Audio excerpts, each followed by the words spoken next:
안녕하세요. 오늘은 또 수험생분께서 메일을 보내주셔서 여기에 대해서 답해 드리려고 합니다. 저한테 혹시 궁금한 게 있으시면 그 아래 주소로 메일 보내주시면 제가 또 읽어보고 답해 드리도록 하겠습니다. 이번 수험생분께서 메일을 장문으로 보내주셨는데 고민이 되게 많으신 것 같아요. 그래서 제가 이거 읽어보고 제 생각을 말씀드리도록 하겠습니다. 안녕하세요. 저는 올해 2차 시험을 보고 결과를 기다리고 있는 수험생입니다.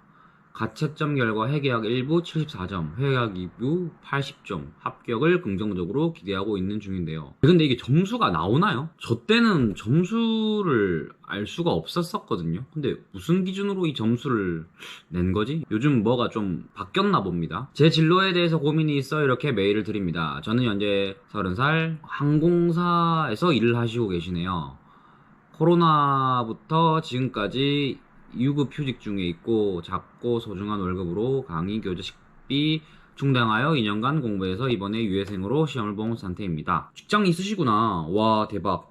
근데 2년간 공부해서 이 정도의 점수를 받았다면 머리가 진짜 좋으신 것 같네요. 그리고 회사에서 내년 초에 복직하라는 이야기가 나와서 복직을 할지 그만두고 수습을 할지 고민이 됩니다.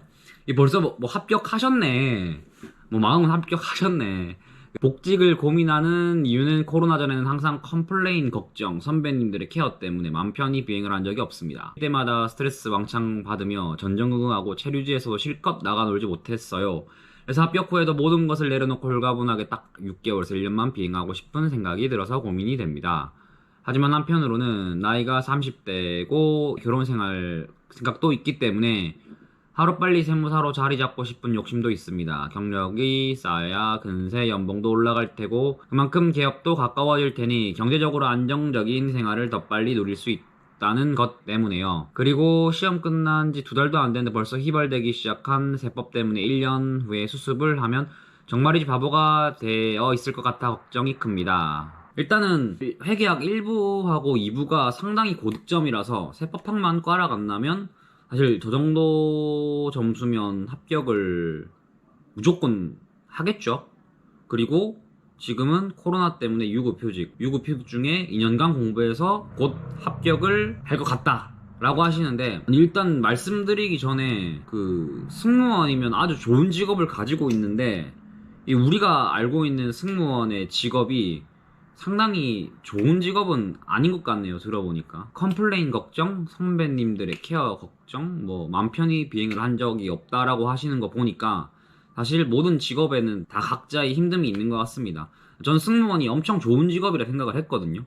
근데 생각을 해보니까 진상 손님도 있을 거고 거기 비행 중에 또 여성이다 보니까 뭐 성추행 이런 일도 있을 것 같기도 하고, 그리고 이것도 몰랐는데 선배들 생각해보면 여기도 군대겠죠. 사실 군대나 다름없다고 생각이 듭니다. 저는 사실 승무원이나 아니면 파일럿이라나 그분들이 비행기 값이 엄청 싸다고 들었거든요. 가족까지는 비행기 값이 뭐 10%인가만 내면 탈 수 있다라고 알고 있어서 해외여행 가는 게 엄청 쉽다라고 들었어요. 그리고 만약에 해외로 비행을 나간다고 한다면 거기서 바로 다시 한국으로 돌아오는 게 아니라 일정 기간 머물기 때문에 거기서 또 즐겁게 놀다가 올 수 있기 때문에 진짜 좋은 직업이라 생각을 했거든요. 그리고 연봉도 생각보다 꽤 높다라고 알고 있고, 우리가 아는 것과 그리고 실제 일하고 있는 승무원 분의 생각은 좀 다른 것 같긴 하네요. 일단은 합격을 만약에 하신다고 하신다면 계속 이 일을 할지 아니면 세무사 일을 할지 또 생각을 해보셔야 돼요. 근데 제 생각은 모든 일은 힘듭니다. 승무원 일이 힘들기도 하지만 세무사 일 또한 힘들어요. 근데 내가 승무원 일보다는 세무사 일이 더 쉬울 것 같다라고 하지만 반대로 저는 세무사 일보다 승무원 일이 더 쉬울 수 있다라고 생각도 하거든요. 왜냐하면 상대적인 것 같아요. 승무원 일할 때 느끼지 못했던 스트레스를 세무사 일할 때 또 느낄 수 있고, 또 승무원 일할 때 좋았던 점이 또 세무사 일할 때는 단점이 될 수도 있습니다. 그렇기 때문에 사실 세무사 직업이 좋아 보이지만 상대적인 것 같습니다. 그리고 2년 가까이 세무사라는 시험에 공부를 해서 곧 합격을 앞두고 있지만 만약에 세무사 일이 안 맞으면 다시 승무원으로 돌아올 수 있나요? 잘 생각해 보셔야 됩니다. 그리고 제가 다른 영상에서도 얘기를 드렸지만 세무사로서 일을 한다는 게 쉬운 일은 아닙니다. 왜냐하면 결국은 영업이고 영업을 하기 위해서는 내가 거래처를 모아오고 또 경쟁 상황 속에서 살아가다 보니까 이것 또한 상당히 어려워요. 사실 여기 중에서 그 컴플레인과 또 선배님들의 케어라는 말이 나왔는데 저희 또한 거래처들의 컴플레인과 그리고 또 거래처 케어에 눈치를 봅니다. 그리고 세무사로서 합격을 하고 만약에 개업을 한다고 한다면 제일 눈치를 많이 보는 게 직원들 눈치를 보는 거기 때문에 사실 지금 하는 업무가 그냥 세무사 업무에 와서 사라지지 않습니다. 그거를 꼭 아셨으면 좋겠고, 그리고 만약에 그만두시고 세무사 업무를 본다고 한다면 당연히 지금 일을 하셨기 때문에 어느 정도 놀고 싶으실 수도 있습니다. 그러면 노시고 1, 2년 뒤에 다시 수습을 받고 업무를 시작하시는 것도 저는 개인적으로 추천을 드립니다. 왜냐하면 몇 년 정도를 일했는지는 모르겠지만 그래도 모아둔 돈이 있지 않을까요?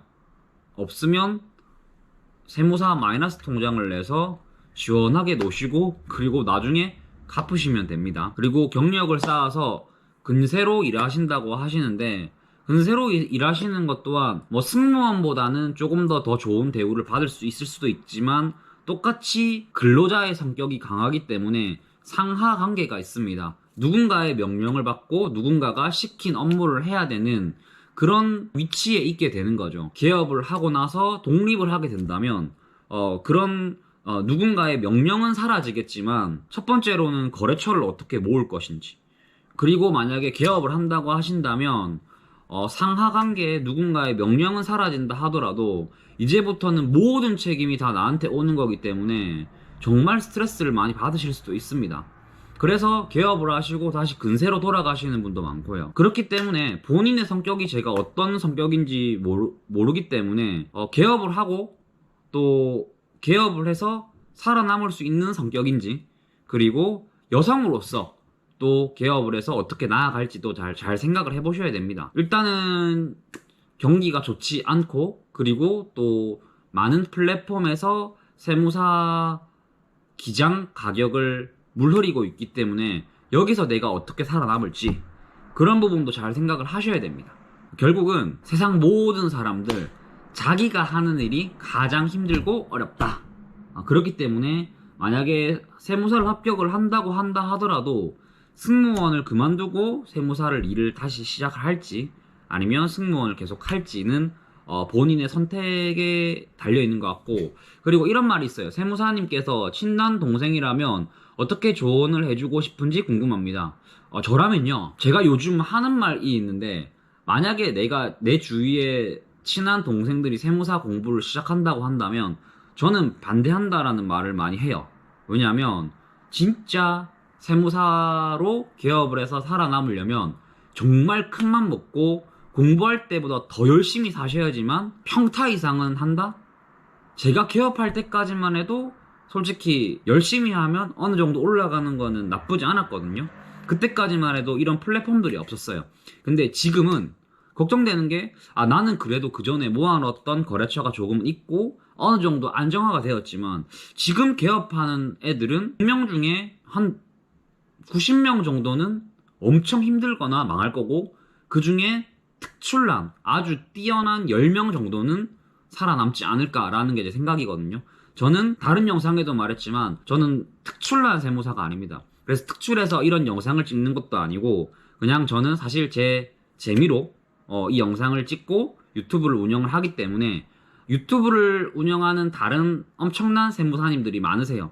세법적으로나 아니면 영업적으로나. 그렇기 때문에 사실 저는 정말 평범한 세무사고 만약에 본인이 나중에 필드로 와서 개업을 하고 이런 평범한 세무사라도 될 수 있다라고 한다면 세무사의 길을 가시는 거 추천드리지만 만약에 개업을 했다가 이도저도 아니게 되어버리는 그런 상황이 온다라고 한다면 저는 사실 개업을 비추합니다. 그리고 만약에 내가 진짜 세무사 업무를 하고 싶다라고 하신다면 평범한 세무사가 아닌 나만의 새로운 무기를 찾으셔야 돼요. 그런 게 만약에 있다라고 한다면 저는 세무사 업무를 하라고 할 것 같습니다. 근데 나보다도 못할 것 같고, 나보다도 뛰어나지 못하고, 나보다도 자신감도 없고, 어쨌든 나보다 못하다고 생각이 든다면 저는 무조건 반대합니다. 만약에 여자인 제 친동생이라고 한다면 세무사 합격을 하고, 그리고 1년 정도 쉬고 싶으면 쉬고, 그리고 수습을 받고, 저 같으면 공기업 같은 곳에 취직을 하라고 권유를 할 것 같아요. 뭐 예를 들어서 중소기업 진흥공단이나 아니면 뭐 신용보증기금재단 뭐 이런 곳에 취직을 하는 거를 저는 권유를 할 것 같습니다. 아니, 무조건 가라고 할 것 같아요. 왜냐하면 그런 곳에서 많은 사업자들을 만나고 대응을 하거든요. 그러면 돈의 흐름을 알 수 있고, 만약에 내가 그쪽에서 오래 일하다가 나중에 나이가 들어서 개업을 한다 하더라도 저는 충분히 크게 발전을 할 수 있을 가능성이 있다라고 생각을 합니다. 어쨌든 지금까지 승무원 수험생분의 고민에 대해서 좀 얘기를 해봤고, 제가 말하는 게 100% 답은 아닙니다. 그냥 저는 물어보셔서 제 생각을 얘기한 거고, 주위에 본인을 더 잘 알고 있는 다른 분들께도 조언을 해보시는 게 좋다고 생각이 듭니다. 그리고 아직 합격을 한 거는 아니지만 일단은 가채점 결과가 아주 좋기 때문에 곧 합격을 할 거고, 만약에 합격을 한다고 한다면 제 유튜브에 출연을 해주세요. 뭐 아무튼 제 구독자분들은 모두 합격하기를 저는 기도하고 바라고 있습니다. 이제 한 달 조금 뒤면 발표가 날 텐데 좋은 결과 이뤄서 본인이 하고 싶은 일 모두 다 하셨으면 좋겠습니다. 지금까지 영상 봐주셔서 감사하고, 또 다음번에는 다른 영상으로 찾아오도록 하겠습니다. 감사합니다.